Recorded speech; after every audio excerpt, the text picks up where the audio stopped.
আসসালামু আলাইকুম। আশা করি সকলেই ভালো আছেন। সুপ্রিয় চাকরি প্রত্যাশী ভাই ও বোনেরা, শ্রম অধিদপ্তরে যে নিয়োগ সার্কুলারটা প্রকাশ করা হয়েছে, বর্তমানে কিন্তু এই সার্কুলারে আবেদন শুরু হয়েছে। বর্তমানে এই আবেদনটা চলমান রয়েছে। তো এই সার্কুলারটা আপনারা দেখতে পারেন সরকারি স্থায়ী একটা নিয়োগ সার্কুলার, রাজস্ব খাতভুক্ত নিয়োগ সার্কুলার। বাংলাদেশের যেকোনো জেলার যেকোনো প্রার্থী চাইলেই কিন্তু আবেদন করতে পারবে এই সার্কুলারে। তো আজকে আমরা এই সার্কুলারটা নিয়ে বিস্তারিত আলোচনা করা হবে। এখানে অনেকগুলো পদের রয়েছে দেখতেই পারতেছেন। পরিবার কল্যাণ পরিদর্শিকা রয়েছে, তারপরে লাইব্রেরি সহকারী রয়েছে, অডিও ভিজুয়াল রয়েছে, ফার্মাসিস্ট আছে, ডাটা এন্ট্রি অপারেটর, নার্স পদে নিয়োগ দেওয়া হবে। এছাড়াও কম্পিউটার অপারেটর থেকে শুরু করে হিসাব রক্ষক পদ রয়েছে। তো মোটামুটি অনেক বড় একটা নিয়োগ সার্কুলার। তো যারা এই সার্কুলারটা এখনো দেখেন নাই, অবশ্যই সম্পূর্ণ ভিডিওটা শেষ পর্যন্ত ধৈর্য সহকারে দেখবেন। তাহলে এই সার্কুলারটা নিয়ে সকল তথ্য এই ভিডিওর মাধ্যমে সুন্দরভাবে জানতে পারবেন, বুঝতে পারবেন এবং আপনি চাইলে আবেদনও করতে পারবেন। তো আরেকটা বিষয় বলে নিই, যারা আমাদের চ্যানেলে ভিডিওটা নতুন দেখতেছেন, অবশ্যই চ্যানেলটিতে সাবস্ক্রাইব করে রাখবেন। এই চ্যানেলে বাংলাদেশের সরকারি সকল নিয়োগ সার্কুলারগুলো আমরা আপলোড দিয়ে থাকি। তো আপনি চাকরি প্রত্যাশী হয়ে থাকলে অবশ্যই আমাদের চ্যানেলটিতে আপনি সাবস্ক্রাইব করে যুক্ত থাকবেন। শ্রম কর্মসংস্থান মন্ত্রণালয়ের অধীনে শ্রম অধিদপ্তরের নিম্ন বর্ণিত রাজস্ব খাতভুক্ত নিম্ন শূন্যপদসমূহে সরাসরি নিয়োগের জন্য পদের পাশে বর্ণিত শর্তে প্রকৃত বাংলাদেশী নাগরিকদের নিকট থেকে অনলাইন আবেদনের জন্য আহ্বান করা যাচ্ছে। অর্থাৎ এটা কিন্তু শ্রম অধিদপ্তরের স্থায়ী রাজস্ব খাতভুক্ত একটা নিয়োগ সার্কুলার, যেখানে বাংলাদেশের সকল জেলার যেকোনো প্রার্থী যে কেউ চাইলেই কিন্তু আবেদন করতে পারবে। ১ নম্বর পদের নাম রয়েছে সার্টিফিকেট কাম কম্পিউটার অপারেটর রয়েছে, যেখানে একটি পদ রয়েছে। শিক্ষাগত যোগ্যতা চাওয়া হয়েছে অনার্স অথবা ডিগ্রি পাশে আপনি আবেদন করতে পারবেন। অনার্স পাশে আবেদন করতে পারবেন, আবার ডিগ্রি পাশে আবেদন করতে পারবেন। আর এখানে বাংলায় ৫০ শব্দ, ইংরেজিতে ৮০ শব্দর গতি থাকতে হবে। যেহেতু সার্টিফিকেট, সেক্ষেত্রে অবশ্যই কম্পিউটারের অভিজ্ঞতা সার্টিফিকেট থাকতে হবে। হিসাব রক্ষক পদ রয়েছে, এখানে দেখতে পারতেছেন ১৩ গ্রেডের। তো এটাতে কিন্তু আবেদন করতে শিক্ষাগত যোগ্যতা চাওয়া হয়েছে। বাণিজ্য শাখা থেকে যদি আপনি অনার্স পাস করেন অথবা ডিগ্রি পাস করে থাকেন, সেক্ষেত্রে কিন্তু আপনি আবেদন করতে পারবেন। তো যারা বিজনেস নিয়ে যারা অনার্স পাস করছে, ডিগ্রি পাস করছে, তারা আবেদন করতে পারবে। আর এখানে অভিজ্ঞতা চাওয়া হয়েছে, কম্পিউটার সম্পর্কে আপনার অভিজ্ঞতা থাকতে হবে। বেসিক্যালি বেসিক এক্সপেরিয়েন্স যাদের রয়েছে, টাইপ করতে পারেন, তারাই কিন্তু এগুলোতে আবেদন করা যাবে।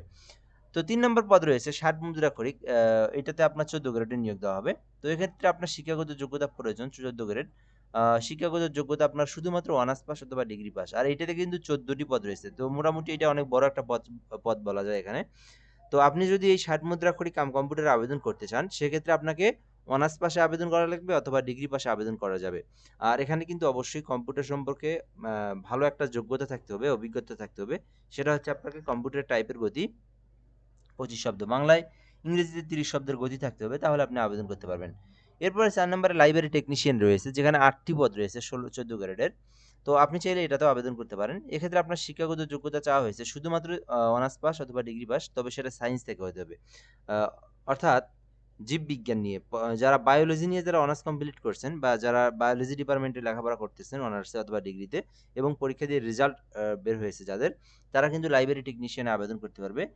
এখানে কিন্তু ১ বছরের একটা অভিজ্ঞতার প্রয়োজন চাওয়া হয়েছে। তো এই ১ বছরের কাজের যাদের অভিজ্ঞতা রয়েছে, তো তারাই কিন্তু আবেদন করতে পারবে লাইব্রেরি টেকনিশিয়ান। আর অভিজ্ঞতা হচ্ছে প্যাথোলজিক্যাল লাইব্রেরিতে আপনার অভিজ্ঞতার প্রয়োজন রয়েছে।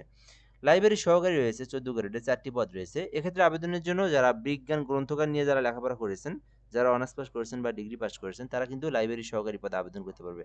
এরপরে পরিবার কল্যাণ পরিদর্শিকা রয়েছে, যেখানে ১৮ টি পদ রয়েছে। তো আপনি চাইলে যে পরিবার কল্যাণ পরিদর্শিকাতে আবেদন করতে পারেন। এখানে শিক্ষাগত যোগ্যতা চাওয়া হয়েছে অনার্স পাস অথবা ডিগ্রি পাশে আপনি আবেদন করতে পারবেন। তো যারা পরিবার কল আ পরি যা যারা পরিবার কল্যাণ পরিদর্শিকাতে আবেদন করতে পারবেন, তাদের শিক্ষাগত যোগ্যতা অনার্স পাস অথবা ডিগ্রি পাস। আর এখানে কিন্তু মিনিমাম যেকোনো ক্লিনিকে কিন্তু ২ বছরের একটা অভিজ্ঞতা লাগবে।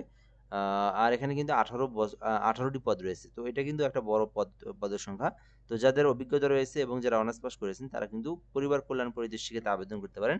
বাংলাদেশের যেকোনো জেলার যেকোনো প্রার্থী। অডিও ভিজুয়াল অপারেটর ২ টি পদ রয়েছে। মাধ্যমিক উচ্চ মাধ্যমিক থাকতে হবে। অর্থাৎ এইচএসসি পাস করলে আবেদন করতে পারবেন। আর ইলেকট্রিক্যাল নিয়ে যদি আপনি একটা কোর্স করে থাকেন, টিটিসি, যুব উন্নয়ন বা টেকনিক্যাল যেকোনো প্রতিষ্ঠান থেকে, সেক্ষেত্রে আবেদন করতে পারবেন। ৮ নম্বরে ফার্মাসিস্ট পদ রয়েছে ৩ টি পদ। এক্ষেত্রে আবেদনের জন্য উচ্চ মাধ্যমিক থাকলে আবেদন করতে পারবেন। ৩ টি পদ রয়েছে। এরপরে ডাটা এন্ট্রি অপারেটর রয়েছে ২ টি পদ। উচ্চ মাধ্যমিক থাকলে আবেদন করতে পারবেন। নার্স পদে ৮ টি পদ রয়েছে। যেকোনো স্বীকৃত ইনস্টিটিউট হইতে নার্সিং বিষয়ে ডিপ্লোমা থাকলে আবেদন করতে পারবেন। ডিসপেন্সারি অ্যাটেন্ডেন্ট ৫ টি পদ রয়েছে। শুধুমাত্র এসএসসি পাস থাকলে আবেদন করতে পারবেন। পরিচ্ছন্নতা কর্মী ২ টি পদ রয়েছে। অষ্টম শ্রেণী থাকলে আবেদন করতে পারবেন। আয়া নিয়োগ দেওয়া হবে অষ্টম শ্রেণী থাকলে আবেদন করতে পারবেন। সো এই ছিল মূলত বিষয়। এখানে আপনি আপনার শিক্ষাগত যোগ্যতা অনুযায়ী যে পদে আপনার শিক্ষাগত যোগ্যতা রয়েছে, সেই পদে আপনি আবেদন করতে চাইলে পারবেন। আবেদনের জন্য অবশ্যই আপনার বয়সটা ৩২ বছর পর্যন্ত হতে হবে। এর মধ্যে আবেদন করতে হবে। কিভাবে আপনি আবেদন করবেন? আপনি আবেদন করতে চাইলে আপনাকে dolteletalk.com লিখে সার্চ করতে হবে। এই ওয়েবসাইটে প্রবেশ করে আপনাদেরকে আবেদনটা করতে হবে। আমি আবারও বলে দেই, যারা আবেদন করতে চান dolteletalk.com লিখে ওয়েবসাইটে প্রবেশ করবেন। তারপরে আপনারা আপনার সকল তথ্য পূরণ করে আবেদনটা করবেন। আর আবেদনটা কিন্তু 15 মার্চ পর্যন্ত সময় রয়েছে। দেখতেই পারতেছেন 15/3/2026 পর্যন্ত আবেদন করতে পারবেন। আর আবেদনের সময় একটা ছবি প্রয়োজন হবে 300x300, আর একটা স্বাক্ষর হবে 300x80 পিক্সেল একটা স্বাক্ষর লাগবে। তো এই ছবি এবং স্বাক্ষর এবং পার্সোনাল তথ্য, এডুকেশনাল কোয়ালিফিকেশনগুলো পূরণ করে আবেদনটা সাবমিট করবেন। আর এখানে আপনার পেমেন্টের যে বিষয়টা, সরকারি চাকরি গ্রেড অনুযায়ী ফি জমা দিতে হয়। তো এখানে ১ নাম্বার হচ্ছে ১০ নম্বরের মধ্যে কেউ আবেদন করলে ১১২ টাকা, এবং 11 থেকে 13 মধ্যে আবেদন করলে ৫৬ টাকা ফি জমা দিতে হবে। ফি জমা দেওয়ার প্রসেসটা এখানে বলে দেওয়া রয়েছে। ফার্স্ট এসএমএসে আপনারা লিখবেন রোল, লিখে আপনারা ইউজার আইডি লিখবেন, লেখার পরে 163 পোল্ডার নাম্বার সেন্ড করে দিবেন।